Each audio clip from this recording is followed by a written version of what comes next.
pero a su vez también cuenta con una amplia cantidad de membresías, entre las cuales está ser miembro de la Corte Suprema de la Florida, del Distrito Sur de Florida, del Distrito Central del Estado de Florida. A su vez es miembro del American Immigration Lawyers Association, también del South Florida American Immigration Lawyers Association, del Florida Lawyer Network, con sede en el capítulo de la sección oeste del condado de Broward. También es miembro del Miss Square West Broward and Miami Chapter y también del Connect Square for Lauderdale Chapter.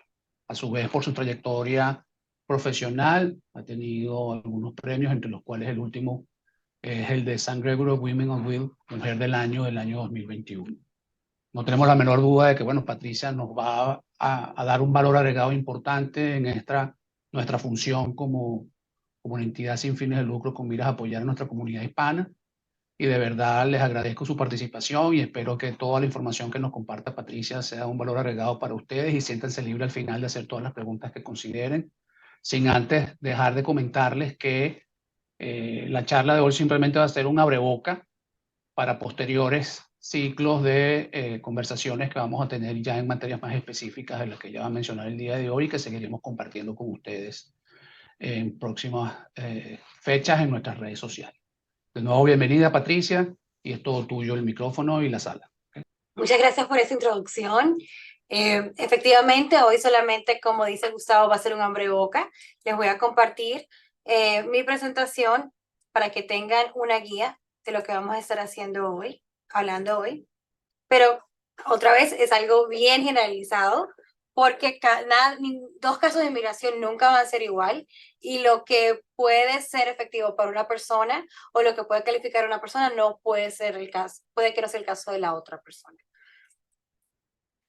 Lo primero que quiero enfatizar aquí, que es un valor no solamente de la organización Sucre, pero algo que yo creo es supremamente, es que lo correcto siempre va sobre lo conveniente. Cuando ustedes están haciendo un caso de inmigración, es importante, cuando ustedes están pensando en inmigrar como personas y sobre todo con su familia, es muy importante el tener un plan estratégico, el saber lo que van a hacer, cuáles son los pasos a seguir, cómo venir preparados. No simplemente un día tomar las maletas y venir con una visa B2 y quedarse, poner los niños en la escuela. O sea, eso es lo peor que usted puede hacer por su familia, venir sin un plan.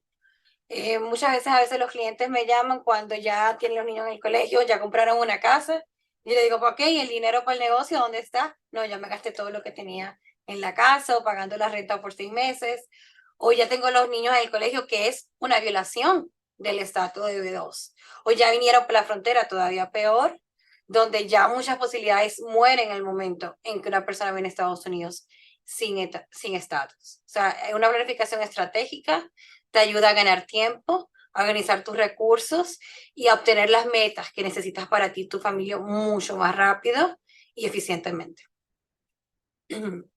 Dense el tiempo, por favor, para discutir opciones, para reunirse con especialistas, no solamente abogados de migración, pero si ustedes tienen negocios, tienen un patrimonio, entender las consecuencias financieras de si vienen a Estados Unidos.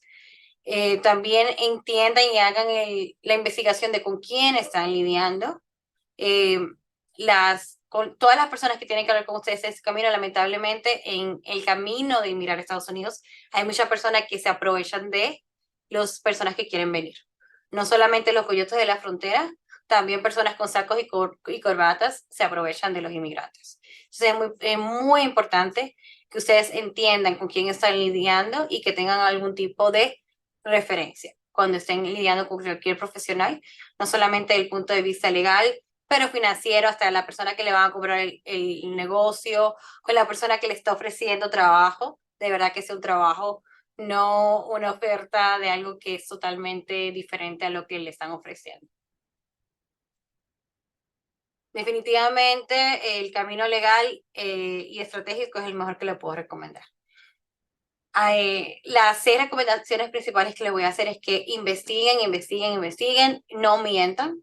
No porque una vez tuve un cliente que llenó una aplicación de asilo y cuando yo la leí, la aplicación de asilo decía que sus papás habían sido asesinados y resulta que los papás estaban vivos. lean todo lo que firmen, por favor. Tómense el tiempo. También les recomiendo muchísimo que se tomen el tiempo para detallar la historia migratoria, no solamente de ustedes, pero de sus antepasados, sus padres, sus abuelos. Recientemente tuve un caso, uno de mis casos favoritos ahora mismo en el bufete, donde resulta que la persona haciendo la consulta inmigratoria era americana y no lo sabía. Su mamá había sido, se convirtió en ciudadano por ciertas leyes americanas hace más de 35 años y por lo tanto la persona que estaba haciendo la consulta también era americana y no lo sabía porque no se había tomado el tiempo de investigar la historia de su familia. También tomes el tiempo para preparar su currículum vitae, ¿ok? Usted no es ni tan especial como cree, ni tampoco especial como cree. Yo me he dado cuenta con la práctica que las personas más humildes generalmente a veces son las que han logrado el mayor éxito, simplemente no lo andan presumiendo y a veces llegan personas aquí, no, porque yo soy extraordinaria y les reviso el resumen y no lo son. O sea, sea sincero, pero también reconozca que usted en su largo camino, ya es una vida largo o corta, ha logrado muchos, ha podido lograr premios, ha podido lograr reconocimientos, tal vez ha sido publicado alguna vez por un periódico, tanto sus investigaciones como sus logros no académicos, pero profesionales. Entonces, es muy importante que usted prepare ese resumen porque usted no sabe esa hoja de vida, porque usted nunca sabe en qué tipo de industria o en qué tipo de empresa usted podría ser muy importante y que tal vez ese sea el camino para usted llegar aquí. Cuídese mucho de los notarios. Un notario no es un abogado en Estados Unidos. Un notario en Estados Unidos es simplemente una persona que está certificada para ser testigo de una firma de documento. Nada más. Un notario en Estados Unidos ni siquiera tiene que ir a la escuela, solamente tiene que tener 18 años y no tener ningún récord criminal. Un notario en Estados Unidos no es lo mismo que un notario en Latinoamérica. Una persona diga que es notario no significa que es abogado. Y posiblemente, si es abogado, no va a estar diciendo que es notario. ¿Ok? Porque el notario es simplemente una persona que puede autentificar una firma, más nada. También llénese mucho el llenar de las personas que son llenas formularios. Los formularios de inmigración son muy complejos, cada pregunta está ahí por una razón, ¿ok? Y usted tiene que estar seguro que la persona que lo está atendiendo no solamente entiende la pregunta, pero sino también entiende su caso particular. Mientras menos una persona se interese en entender su historial migratorio, su historial criminal y el historial de su familia, lo más poco probable es que esa persona no lo pueda ayudar a llenar ningún formulario. También cuídese mucho de la información que consuma, ¿ok? Trate de buscar medios oficiales cuando está tratando de leer periódicos importantes, abogados y licenciados. Lamentablemente, vivimos en un mundo de las redes sociales y sí hay información de valor en las redes sociales, pero todo confirme. O sea, sepa muy bien de a quién sigue y por qué lo sigue. Hay diferentes tipos de visados, ya cambiando un poquito de tema. Hay visas de no inmigrante o temporales y visas de inmigrante. Las visas de no inmigrante o temporales son visas que le permiten vivir aquí en Estados Unidos temporalmente mientras ciertas condiciones se cumplan. Mientras una visa de inmigrante es una aplicación para ser residente de Estados Unidos, lo que se conoce normalmente, inclusive en países latinoamericanos, como el Green Card, la tarjeta verde. Y como le digo, dependiendo de donde ustedes estén, tal vez sea más rápido venir con una visa de no inmigrante o temporal y eventualmente conseguir una visa de inmigrante. También donde ustedes estén económicamente o dependiendo de las relaciones y compañías que ustedes puedan tener o ser parte en otro país del mundo, tal vez tener una visa de inmigrante no es una opción para usted, porque obviamente también va a tener que enfrentar al tío Sam en Estados Unidos también las consecuencias fiscales. ¿Ok? Las ventajas más importantes de la visa de no migrante es que la mayoría se consigue mucho más rápido que una visa de residencia. Y la desventaja es que la mayoría tiene un tiempo limitado y solo acogen a los hijos hasta que los niños tengan 21 años de edad. La visa de migrante, como les conté, es la visa que te permite tener la tarjeta de residencia y hay tres grupos grandes por las cuales se pueden conseguir una visa de inmigrante. Las visas por familias, de las visas humanitarias y la visa de trabajo o por inversión. Vamos a hablar primero de las visas de inmigrante y los grupos familiares. Generalmente una residencia por familia se puede conseguir si hay dos grupos grandes, una familia inmediata y una familia preferencial. Las familias inmediatas son los esposos, hijos menores de edad, o sea, menos de 21 años, y padres de americanos. Esa persona prácticamente no tienen que esperar nada para su residencia, aparte del tiempo burocrático, pero no hay una línea donde tienen que esperar. O sea, tienen un derecho inmediato a una tarjeta de residencia, siempre y cuando no tengan que pedir un perdón por algo que habrán hecho en el pasado. Pero realmente es inmediato, como por eso la palabra. Los familiares de categorías preferenciales, donde hay una lista de espera que cambia dependiendo de la categoría, quién le está pidiendo y dependiendo del país que usted sea. Hay un máximo de 9% de países, de personas que pueden venir del mismo país. Entonces, países que tienen un historial migratorio, hay muchos inmigrantes del mismo país viniendo a Estados Unidos, como India, China, México, generalmente tienen tiempo de espera mucho más largos que países que tal vez tengan un historial de inmigrantes mucho más bajo, que vamos a decir Suiza o hasta el Reino Unido. O sea, la línea de ellos es mucho más corta que una línea de un país donde haya muchos inmigrantes hacia los Estados Unidos. Hay países de Latinoamérica que a veces han estado en mucho más atrasados que otros países que los otros países de Latinoamérica. México casi siempre tiene casi todas las categorías más atrasadas. República Dominicana ha estado ahí también, y también, aunque no es de Latinoamérica, también Filipinas, por épocas, también tiene las categorías más atrasadas. ¿Cuáles son esas categorías? Los esposos de residentes, los hijos de residentes y los hijos mayores de americanos y hermanos de americanos. Las visas humanitarias son aquellas visas que se le pueden dar a ciertas categorías de personas que en su mayoría han sufrido algún tipo de tráfico o han sido víctimas de crímenes en Estados Unidos, o sea que ya están aquí, pero pudieran haber venido, por ejemplo, de paseo, y en los que estaban aquí de paseo fueron víctimas de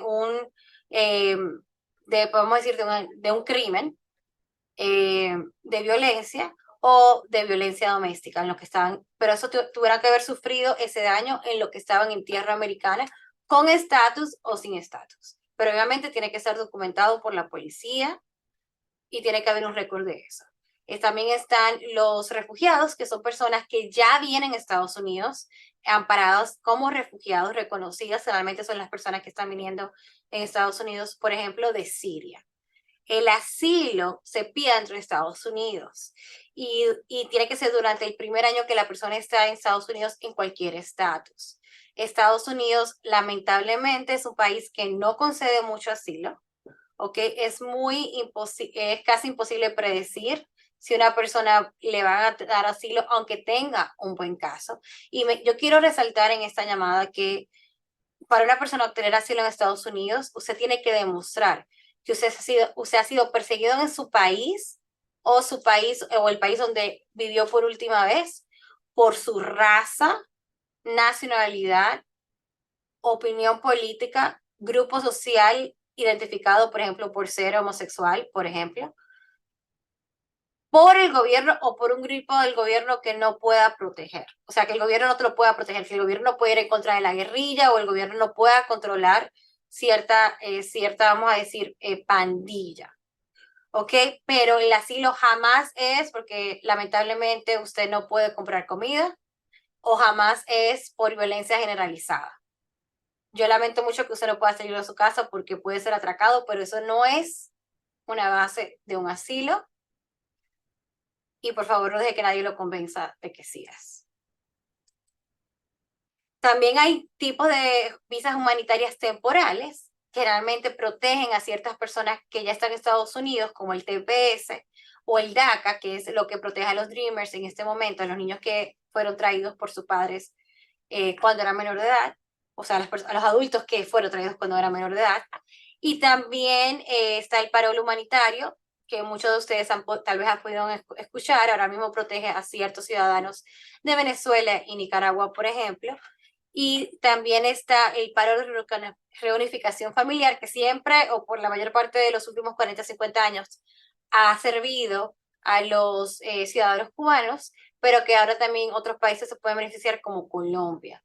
Pero para ese paro reunificación familiar es obligatorio que ya una petición familiar haya sido no solamente sometida a migración, pero que haya sido aprobada.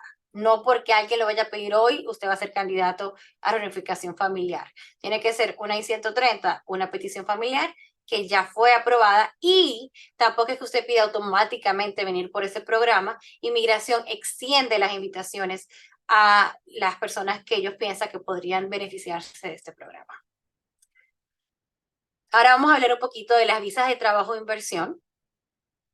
La mayoría de las personas que pueden venir a Estados Unidos por trabajo o por su profesión o por lo que saben hacer, vienen por una visa de trabajo con una oferta de trabajo, ¿ok?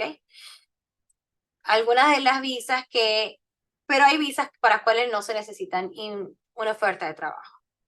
Altos ejecutivos, emprendedores que tengan su compañía fuera de los Estados Unidos, pueden abrir una sucursal o una filial aquí en Estados Unidos y venir como ejecutivo transferido o manager transferido, dependiendo del tamaño de su compañía. Yo diría que para que una persona pueda venir o sea, un emprendedor pueda venir con su propio proyecto, yo diría que necesita tener una compañía, yo diría de algunos 15, 20 empleados fuera de Estados Unidos, o si tiene menos, tal vez se podría hacer, pero yo diría, mientras menos sea la cantidad de empleados, más empleados con diplomas universitarios debería de tener.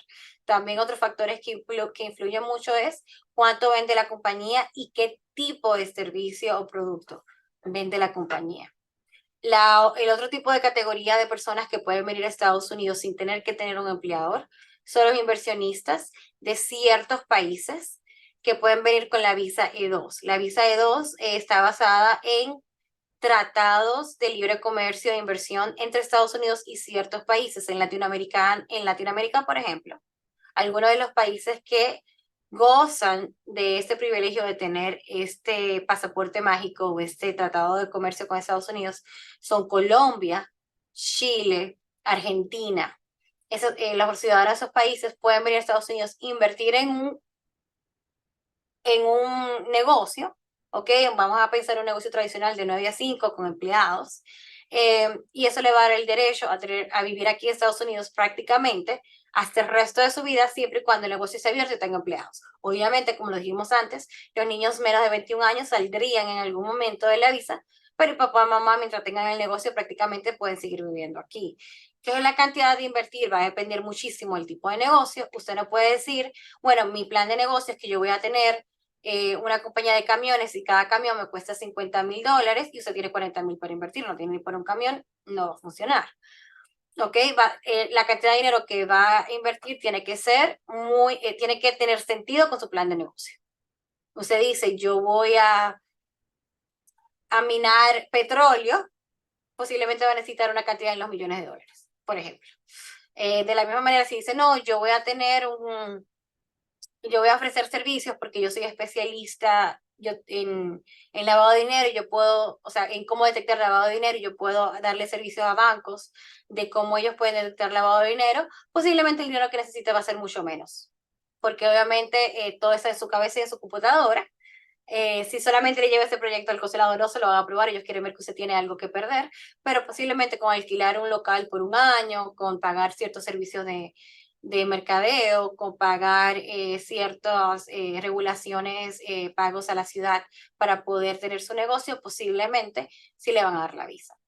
La visa E1 es la visa para importadores de productos desde el país que tiene el Tratado de Libre Comercio con Estados Unidos a Estados Unidos, o viceversa. O sea, por ejemplo, si usted es ciudadano español, con un pasaporte español, puede venir y usted está importando, vamos a decir, aceite de oliva de España a Estados Unidos, usted tiene derecho a la visa E1. Pero aunque usted tenga un pasaporte español y está importando a Estados Unidos, pero los productos vienen de la China, entonces no va a poder tener la visa E1. Tiene que ser entre el país del Tratado de Libre Comercio de Estados Unidos y Estados Unidos.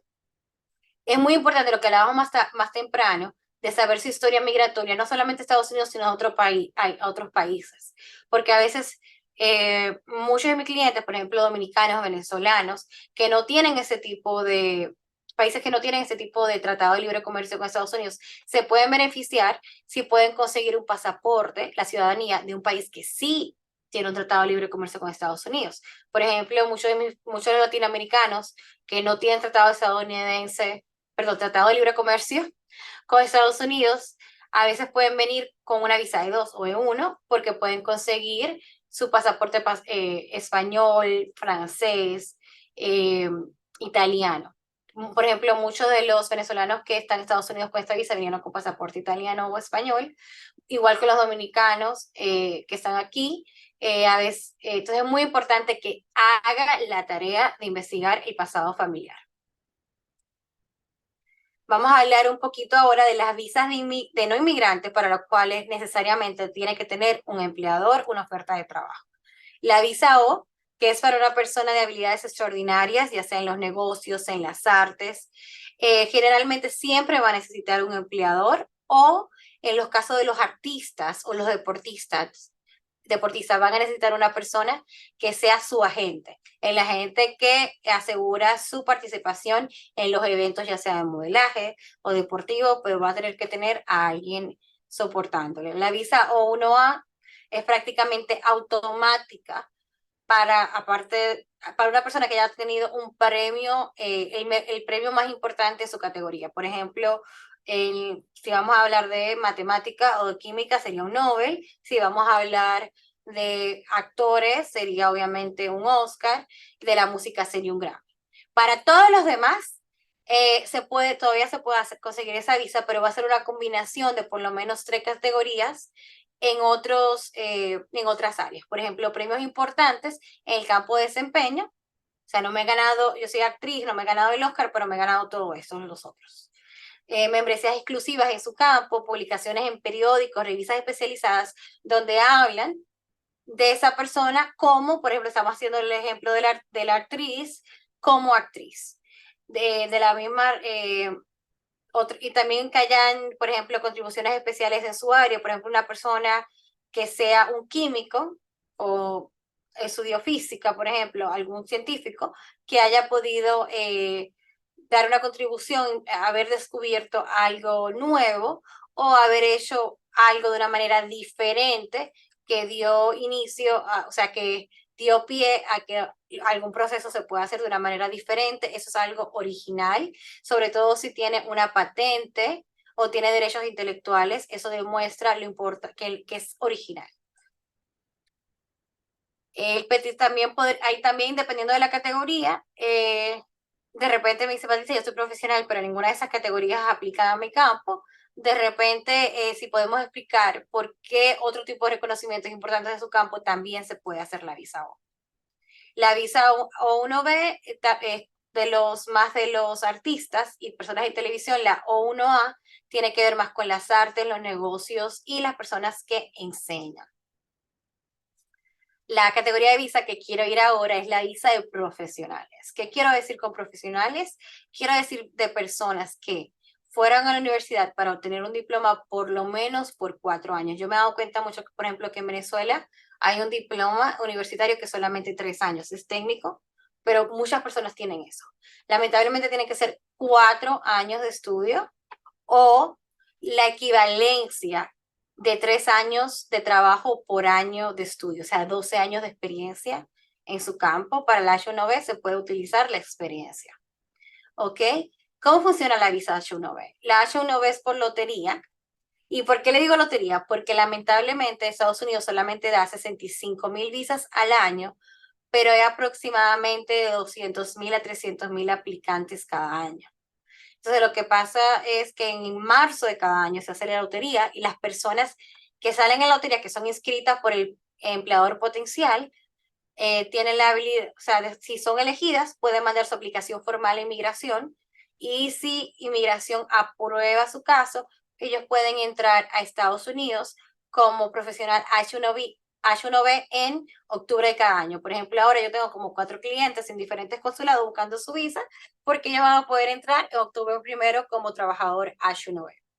También para ciertos profesionales que van a trabajar por ejemplo, en hospitales o en cierto tipo de universidad o escuela, tienen la buena suerte, digamos, de que no tienen que ser sometidos a la lotería. Hay una excepción para ciertos tipos de H1B. Las ocupaciones especializadas de H1B generalmente son personas que tienen diplomas en arquitectura, ingeniería, ciencia física, ciencias sociales, medicina, salud, educación. Hay muchos lugares, hay muchas carreras que son muy aptas para la H1B. La administración de empresas no es una de mis favoritas. Estados Unidos toma que es muy generalizada, ellos quieren ver algo un poquito más especializado, pero si la persona tiene experiencia de trabajo en un área específica, vamos a decir economía o finanzas, generalmente lo que hacemos es que le enseñamos al gobierno americano cómo ese título es más que solamente administración de empresas. Y, o sea, y no lo digo para disminuir a la persona que tenga una administración de empresa, pero para el H1B siempre uno tiene que irse un poquito más. Inmigración va a querer que tenga una concentración en finanzas, una concentración en planificación, pero siempre con una consulta podemos revisar el currículum vitae y la hoja de vida, lo que yo le decía antes, y ver cuál fue el enfoque de esa persona en la universidad y en su carrera, que no solamente fue algo generalizado, pero un poquito más especializado. Una de mis visas favoritas, la visa TN, son para ciudadanos de México y Canadá. También es una visa también para profesional, pero no hay lotería. El proceso de aplicación es mucho más sencillo. Sí hay que tener un empleador, pero prácticamente es una visa que se puede pedir los 365 días del año. Son 25 profesiones, solamente hay 3 a los cuales podrían calificar, aunque no tenga diploma universitario, dependiendo de su experiencia. ¿Ok? Algunos de esa categoría, por ejemplo, es una persona que tiene un título técnico en hotelería y ha trabajado cierta cantidad de años en un hotel, puede venir aquí a trabajar como manager hotelero. Es un ejemplo de las categorías, pero otra vez hay que ser ciudadano de México y Canadá. Y otra vez le digo, si usted no es de México ni de Canadá, pero ha trabajado allá, su abuelo trabajó allá, su papá trabajó allá, averigüe, de repente usted tiene acceso a ese pasaporte y no lo sabía. O si ahora mismo está en Canadá y ya no puede más con el frío y no ha sacado la ciudadanía, de repente momento de hacerlo, porque definitivamente los pasaportes de México y Canadá son dos de los pasaportes que increíblemente abren más puertas en Estados Unidos, no solamente con la visa TN, pero también con la visa E2 y otros privilegios. Otra vez vamos a las visas de inmigrantes. Como le dije antes, la visa de inmigrantes son las visas que le ofrece a usted la oportunidad de obtener su residencia, su green card, usted, su esposo o esposa, si está casado, y también los niños que tengan menos de 21 años. Eso no quiere, lo del 21 años tiene que ver más con la edad, no tiene que ver tanto con la edad biológica de su hijo, sino la edad que tenía su hijo cuando ciertos pasos para obtener la residencia se hicieron. O sea que en teoría, si su hijo cumple 21 en el tiempo que está en el proceso de obtener la residencia, posiblemente puede entrar en el proceso dependiendo dónde estaban en el proceso cuando su hijo cumple el 21.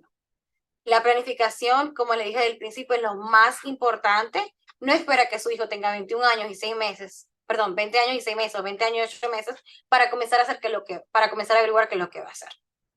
¿Ok? Pero si se hace con planificación, aunque su hijo cumpla 21 en el proceso, puede entrar en el proceso. Cada caso es individual, hay que analizarlo individualmente, pero hay ciertas protecciones para los niños que están aplicando con sus padres para una visa de inmigrante y cumplen 21. La primera preferencia para una visa de green card o de residencia son estas personas que, como hablamos antes, tal vez obtuvieron un premio Nobel. O sea, Estados Unidos siempre ha querido y siempre ha apoyado al best and the brightest, es la expresión en inglés, al mejor y al más listo, digamos. Entonces, si usted puede demostrar que en su país usted es el mejor en su campo, Estados Unidos tiene una visa de inmigrante para usted.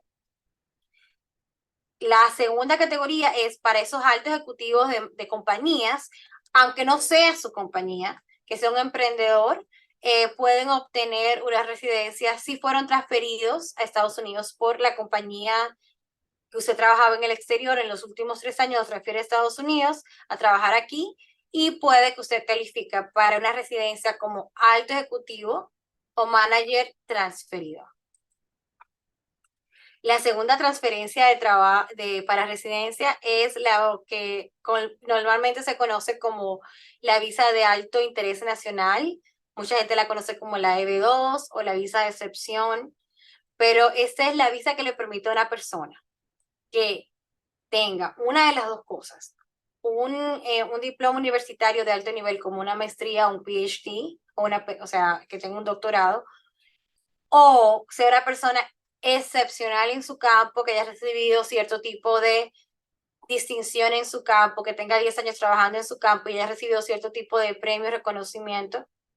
Y aparte de eso, venga a Estados Unidos a crear un proyecto o a trabajar en un campo de alto nivel nacional, puede obtener residencia por medio de esta visa. Otra vez, le vuelvo a repetir, la visa que usted no necesita empleador son las menos comunes. Estas son para personas excepcionales, ¿ok? Pero, por ejemplo, le puedo dar ejemplos tengo un cliente que es experto en agronomía en Sudamérica y era experto en vender, exportar productos de Sudamérica a todo el mundo. Y él viene a Estados Unidos y le dijo a Estados Unidos, yo lo que quiero hacer es ayudar a los agrónomos estadounidenses a vender sus productos en el resto del mundo. Y tiene su residencia. ¿Ok? Él viene un proyecto de alto nivel, de alta importancia nacional que va a ayudar a los agrónomos a vender mejores sus productos. Y eso ayuda a la economía americana, ayuda a crear empleo, ayuda a que no haya no se pierda tanto producto. En Estados Unidos se pierde mucha comida, que no se pierda tanta comida. 1000 razones por las cuales el gobierno americano sí le dio la residencia a esta persona. Otro ejemplo, por ejemplo, una de mis clientas que últimamente consiguió esta residencia, ella hace investigaciones sobre el cáncer del seno. Hoy tuve una consulta con alguien que hace investigaciones sobre cáncer de cabeza y cuello. Ese tipo de personas traen mucho valor a Estados Unidos y Estados Unidos la quiere.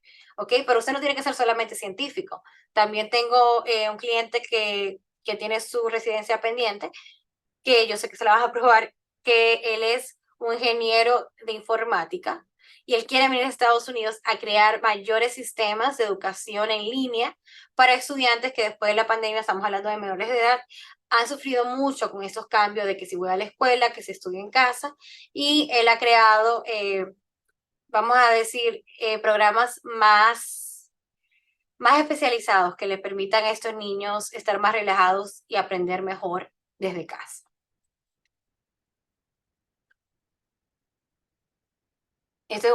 Aquí les voy a hablar un poquito ahora de la manera que la mayoría de las personas vienen a Estados Unidos por trabajo. Es bajo una vía de certificación laboral. La certificación laboral tiene 3 etapas principales. La primera etapa es cuando ya usted consigue su oferta de trabajo y tiene un empleador interesado en usted. Ese empleador tiene que escribirle a Estados Unidos, al Departamento de Labor, que se encarga de proteger al ciudadano americano. Ese empleador tiene que ir y decirle, miren, lo que yo necesito es una persona que sepa hacer ABC y para poder hacer ABC, esa persona tiene que saber 1, 2 y 3. Prácticamente le da la descripción de su trabajo al Departamento de Labor y el Departamento de Labor le dice, ok, si quieres traer a esa persona, le tienes que pagar esta cantidad de dinero. Si el empleador está dispuesto y puede pagar esa cantidad de dinero, entonces se mueven a la parte 2 del procesamiento de esta visa, donde el empleador tiene que demostrar que ha hecho ciertos esfuerzos para conseguir empleados americanos para ocupar esa posición y no las ha encontrado, que es muy común en esta época, sobre todo después de la pandemia. Hay muchísimo más trabajo que personas buscando trabajo en Estados Unidos. ¿Cuáles son los esfuerzos? Dependiendo de la posición, tienen que publicar los artículos en línea, en periódicos de domingo, en la radio, y si demuestran que no encontraron a la persona o a un candidato que era americano, o sea, que pudiera tomar el trabajo sin necesidad de patrocinio, pueden seguir con el proceso de certificación laboral.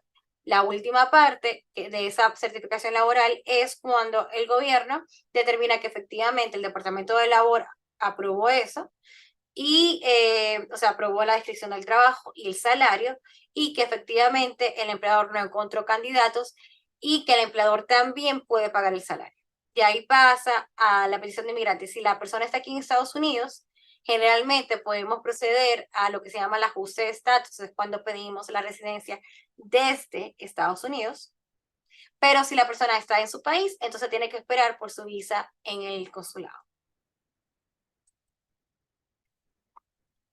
Hay varias preferencias con eso, o sea, personas que tienen, para una visa de residencia por trabajo, puede venir todo el mundo.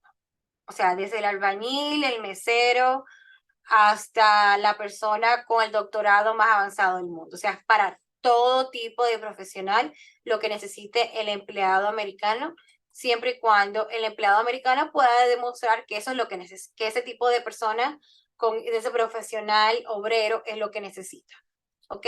La cuarta categoría de venir para trabajo ya son algo, las categorías especiales, que hay que vienen ciertos trabajadores religiosos, ciertos diplomáticos, ciertos locutores que pueden conseguir su residencia si cumplen con ciertos requisitos. La última preferencia, quinta preferencia de trabajo de inversión, donde literalmente se puede comprar su residencia, es la EB5, es cuando una persona tiene la habilidad de invertir $900,000 o $1,050,000 en un negocio en Estados Unidos y crear 10 trabajos. Puede ser en su propio negocio o en un negocio que ya está preaprobado por el Servicio de Migración y Naturalización de Estados Unidos y Ciudadanía de Estados Unidos, USCIS. Lo que yo le digo, si una persona tiene el dinero para venir con para esa visa, posiblemente también califica para otro tipo de visa, porque posiblemente es una persona que ha logrado muchos éxitos en su negocio y de repente lo podemos traer con una residencia para una persona de habilidades extraordinarias o excepcionales. Y no tenemos que necesariamente, esa persona no necesariamente tiene que invertir esa cantidad de dinero, porque si la tiene, posiblemente también tiene otras características y otros premios y otros, generalmente tiene un perfil muy alto profesional. Pero muchas veces me he topado con clientes que no lo están haciendo necesariamente por ellos, pero tal vez por un hijo o por un familiar que necesita estar en Estados Unidos y que ellos están dispuestos a donarle el dinero para que puedan venir con esa visa de inmigrante. Como le dije, tiene que crear por lo menos 10 trabajos completos y los trabajos tienen que ser creados durante los primeros 2 años en lo que la persona que pudo conseguir esa residencia está viviendo en los Estados Unidos como residente. Otra vez le quiero recalcar que lo más importante es recordar que cada empresa y cada familia es diferente. Nosotros nos encargamos o sea, lo más importante es que usted se reúna como profesional y pueda hacer un plan migratorio basado en las necesidades de su familia, en sus necesidades y en las características suyas, en sus credenciales, donde se tome en cuenta qué usted sabe hacer, qué diploma usted tiene. Cada plan debe ser personalizado. Definitivamente, el que dice yo voy a hacer lo que hizo mi prima, lo que hizo mi primo, al menos que usted haya hecho todo el día que nació igualito que su primo, posiblemente no va a venir por el mismo camino. ¿Ok? Bueno, yo me despido por ahora con ustedes para abrir la sección de preguntas y respuestas. No sé quién es que me va a estar ayudando con eso, si va a ser Gustavo o cómo la vamos a estar leyendo ahora las preguntas. Espero que haya sido de mucho valor para ustedes.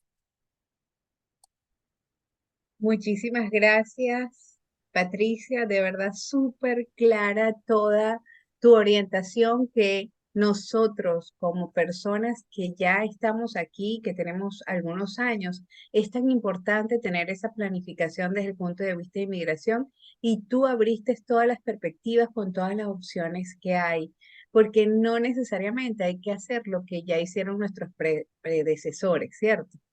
Cierto. Entonces, muchísimas gracias de verdad por tu tiempo.